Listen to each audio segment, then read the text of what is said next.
ولد صالح يدعو له أو كما قال. اللهم صل على سيدنا محمد وعلى آله وصحبه وبارك وسلم.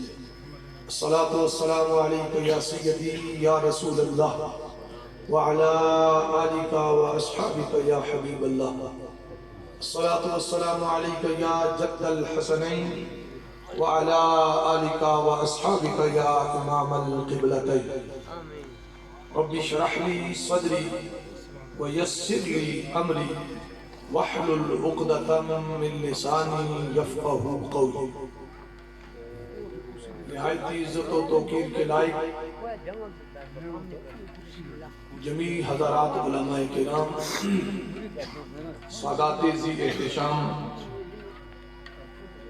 بالخصوص پیر سید کرامت شاہ صاحب، پیر سید امین شاہ صاحب اور میزبان مجلس، حاضرین و سامعین، السلام علیکم ورحمۃ اللہ وبرکاتہ۔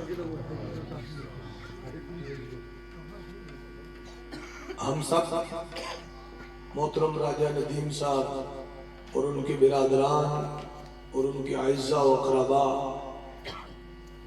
جنہیں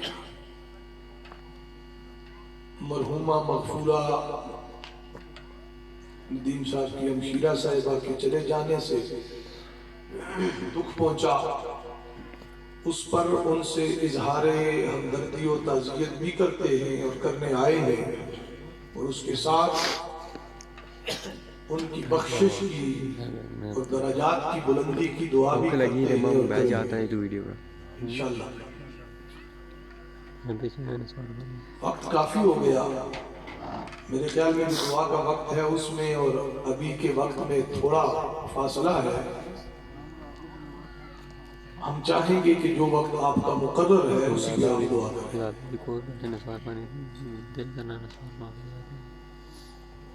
اللہ پاک اس متاثرہ خاندان کو آئندہ حادثات، تکلیفات، مشکلات و مصائب سے محفوظ رکھے،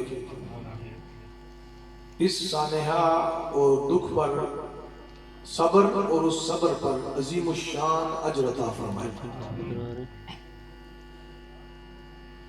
ابھی مجھ سے پہلے جو محترم گفتگو آپ سے کر رہے تھے، انہوں نے بہت ساری چیزوں میں سے ایک اس آیت کو بھی ٹچ کیا جسے میں نے سر عنوان کے طور پہ آپ کے سامنے رکھا ہے۔ بہت سارے موضوعات آج کی مجلس سے منسلک اور مطابقت رکھ سکتے ہیں اور ہو سکتے ہیں متعلق۔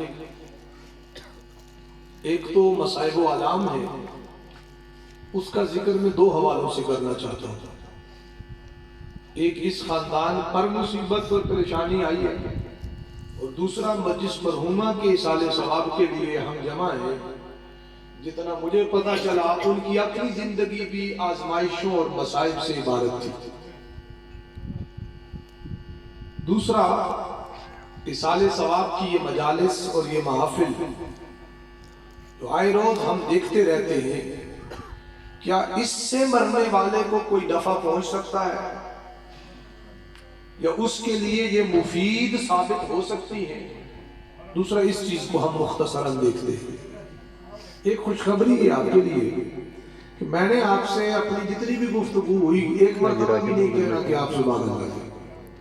شاہ صاحب نے آپ کو گرمانے کی کوشش کی، میں نہیں کہوں گا، لیکن اس بات کا خاصگاروں کی توجہ رکھیے تاکہ ہماری یہ گفتگو اور یہ ہماری نشست مفید بن سکے، نشست سے اٹھنے کے بعد بھی بات یاد رہ سکے۔ تو پھر میرا آنا، آپ سب کا بیٹھنا، صاحب دعوت کا انتظام کرنا، یہ کسی کھاتے لگ جائے گا اگر بات سمجھنے سمجھانے کے پروسیس سے گزر گئی اور اس سے ہم کنار ہو گئے۔ ایک دفعہ درود شریف پڑھ لیجئے برکت کے لیے۔ اللہم صلی علی سیدنا و مولانا محمد وعلی آلہ و صحبہ وبارک وسلم۔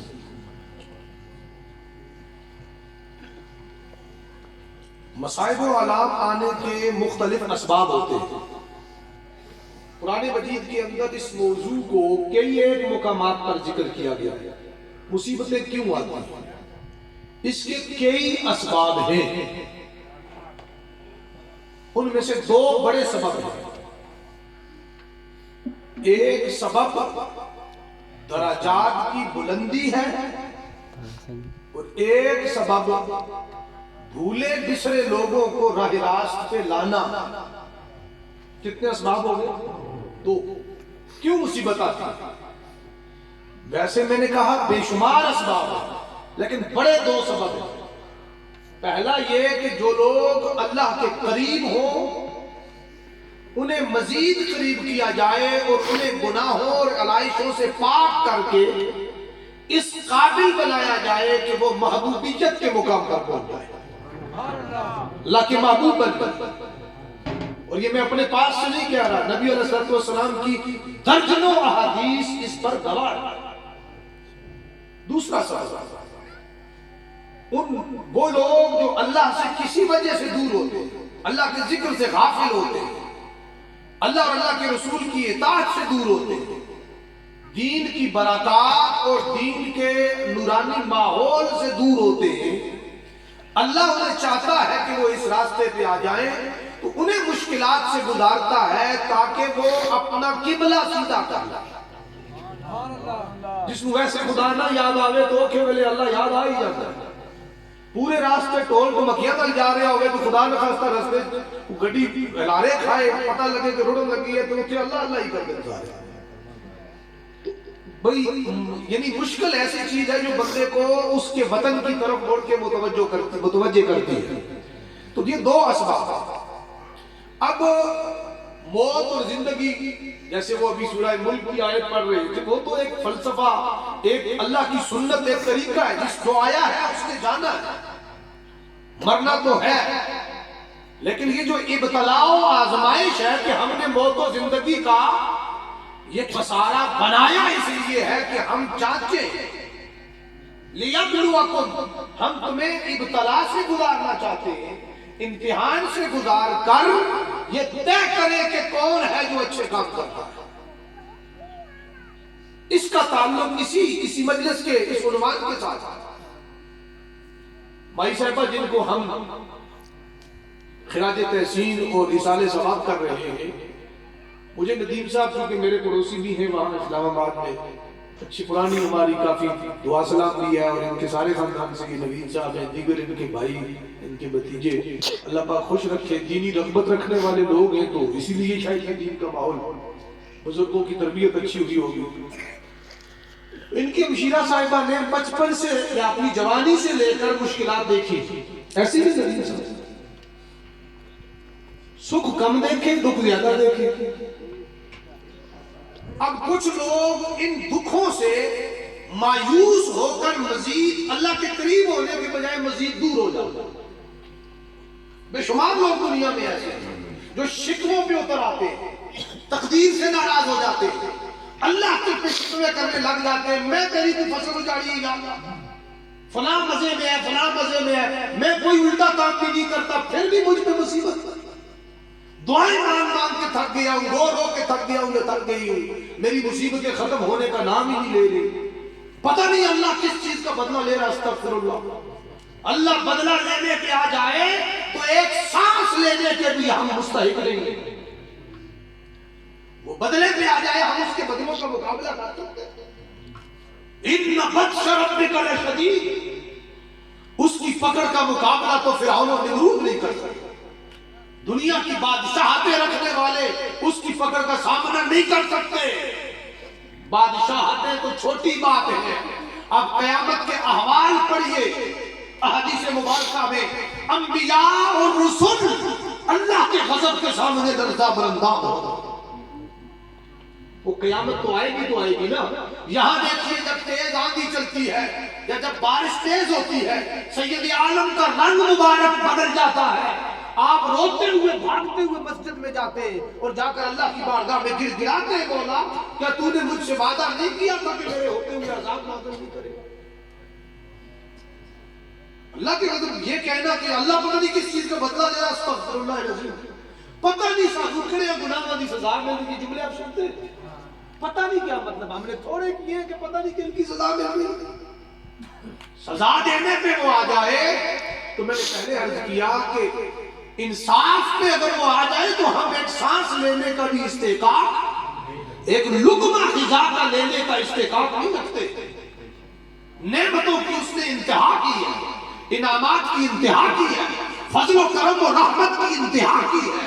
اس نے ہم ناپاکوں کو پاک کیا، یہ اس کا کرم کم ہے کہ اس نے ہمیں اپنا نام لینے کی توفیق بخشی ہے؟ یہ اس کا کرم کم ہے کہ اس نے سید عالم کی امت میں ہمیں پیدا کیا؟ یہ اس کا کرم کم ہے کہ ہمارے سیاہ کرتوتوں کو اس نے اپنے ستاری کے اس پردے کے اندر چھپا رکھا؟ ہم حاجی ہیں، ہم نمازی ہیں، ہم مولوی ہیں، ہم مفتی ہیں، ہم پیر ہیں، پتہ نہیں کیا کچھ ہے، یہ زمانے کے سامنے ہیں۔ نامہ عمل سامنے کھل جائے تو ہم کسی کو منہ دکھانے کے قابل ہیں۔ تو لہذا مصیبت کبھی کبھی لوگوں کو شکووں پہ اور کفر تک پہ لے جاتی ہے۔ وہ خوش نصیب مائی صاحبہ تھی جنہیں مصیبتوں نے اللہ کے اور قریب کیا، انہیں تلاوت قرآن پہ لگایا، انہیں نمازوں پہ لگایا، انہیں دینداری پہ لگایا اور ساری زندگی اس حال میں گزارا۔ اس کی شہادت اللہ کے نبی کی حدیث دیتی ہے۔ سید عالم نے فرمایا ایک بندہ نارمل زندگی گزار رہا ہوتا ہے، حدیث پاک کا جامع مفہوم ہے، لیکن اللہ کے ہاں وہ مقبول ہوتا ہے۔ اللہ نے اسے اپنے محبوبیت کے لیے چنا ہوتا ہے، اپنے عمل سے، اپنے عمل سے وہ اس مقام محبوبیت تک شادی نہیں پہنچ سکتا۔ یعنی اگر وہ خود کوشش کرتا نماز، تلاوت، ذکر، اذکار سے وہ اس مقام پہ پہنچ جائے جہاں اسے اللہ لے جانا چاہتا ہے، تو اپنے عمل سے نہیں پہنچ سکتا۔ اللہ اس پر مصیبتیں مسلط کر دیتا ہے، ان مصیبتوں پر صبر کرنے کے باعث اسے وہ مقام مل جاتا ہے جو اسے اپنے نیکیوں سے نہیں مل سکتا تھا۔ مصائب و آلات سے وہ منزل اور وہ مقام اور مرتبہ مل جاتا ہے جو نسلوں سے اور عبادتوں اور ریاضتوں سے اس کو ملنے والا نہیں تھا۔ مصیبتوں کی حقیقت سید عالم سے پوچھی گئی صلی اللہ تعالیٰ علیہ وسلم۔ حضور نے ارشاد فرمایا کہ سب سے زیادہ مصیبتیں نبیوں پہ آتی ہیں۔ کس پہ آتی ہیں؟ یہ بھی نہ کہا کرے فلانا ہر وقت دکھیں اس کے لیا رہتا ہے، پتہ نہیں کتنا گناہ گار ہے۔ نہیں، پیچھے 2005 میں زلزلہ آیا، لوگوں نے کہا دیکھو جی کتنے ظالم لوگ تھے، کتنے گناہ گار تھے، ان پہ اتنا بڑا عذاب آ گیا۔ اللہ کے نبی نے فرمایا مصیبتیں زیادہ نبیوں پہ آتی ہیں، پھر اس کے بعد جو جتنا قریب ہوتا ہے اس پہ اتنے زیادہ مصائب آتے ہیں۔ اب اس کو آپ کیا کہتے ہیں؟ پھر حضور کی حدیث پاک کا مفہوم ہے کہ بندے کو دنیا میں جو بھی تکلیف پہنچتی ہے وہ اس پہ صبر کرتا ہے، حتیٰ کہ فرمایا کانٹا بھی چبھے، ایک کانٹا بھی کسی کو چبھے، اگر وہ اس پہ صبر کرتا ہے اللہ سے اس حال میں ملے گا کہ اس کے سارے گناہ دھل گئے۔ مصیبت پر صبر کرنے والے کو اللہ دراصل گناہوں کی علائقوں سے پاک کرنا چاہتا ہے اور اسے پاکیزہ اور صاف کر کے اپنی بارگاہ میں پہنچاتا ہے۔ کسی کا درجہ بلند ہوتا ہے صبر کرنے سے، کسی کو مقام قرب نصیب ہوتا ہے صبر کرنے سے۔ یہ صبر ایسی چیز ہے اسے آدھا ایمان کہا گیا ہے۔ صبر آدھا نصف ایمان ہے۔ اس لیے مصائب و آلام آنا محض اس کی ناراضگی کا باعث نہیں ہے بلکہ اس کی محبت کا باعث ہے۔ حضور پہ مصیبتیں نہیں آئی، سید عالم کی گلے میں پھندے نہیں ڈالے گئے، حضور کو پتھر نہیں مارے گئے، صحابہ کرام کی زندگیاں، پھر آل بیت اطہار کی، پھر کربلا کی داستانیں کدھر جائیں گی یہ ساری کے ساتھ؟ فرمایا ہم یقیناً آزمائیں گے تمہیں بشیء من الخوف، کبھی کچھ خوف سے، والجوع کبھی بھوک سے، کبھی ہم نعمتیں چھین کے آزماتے ہیں، کبھی نعمتیں دے کر آزماتے ہیں۔ وَنَقْسٍ مِّنَ الْأَمْوَالِ وَالْأَنفُسِ وَالثَّمَرَاتِ، کبھی تمہارا مال سلب کر لیتے ہیں، کبھی تمہاری جانیں لے لیتے ہیں، یعنی بندوں کی موت سے تمہیں آزماتے ہیں، اولاد اور بچوں کی موت سے تمہیں آزماتے ہیں۔ اور کبھی پھل اور ثمرات کی کمی سے تمہیں آزماتے ہیں، بچوں کو لے کے آزماتے ہیں۔ یہ مصائب و آلام دنیا میں تھوڑے یا زیادہ آتے رہتے ہیں، مگر خوش بخت وہ ہیں مبشر الصابرین، میرے محبوب انہیں خوشخبری دے دو جنہوں نے مصیبت پہ صبر کرنا سیکھ لیا، جنہوں نے مصیبت پہ۔ آج کل یہ صبر کا موقع زیادہ ہے، ہر بندہ کسی نہ کسی پریشانی میں مبتلا ہے، رشتہ دار، عزیز، دوست، احباب کی طرف سے بے وفائیاں ہوتی ہیں، جس کے پیسے جیب میں ٹکے نہیں ہیں اسے رشتہ دار نہیں سمجھتے، اچھے کپڑے نہیں پہنتا، اچھا پہناوا، اچھا کھانا پینا جس کا نہیں ہے، وہ پچھلی صف کے رشتہ داروں میں آتا ہے۔ رشتہ داریاں نبھائی ان سے جاتی ہیں جو مالی طور پر مضبوط ہو۔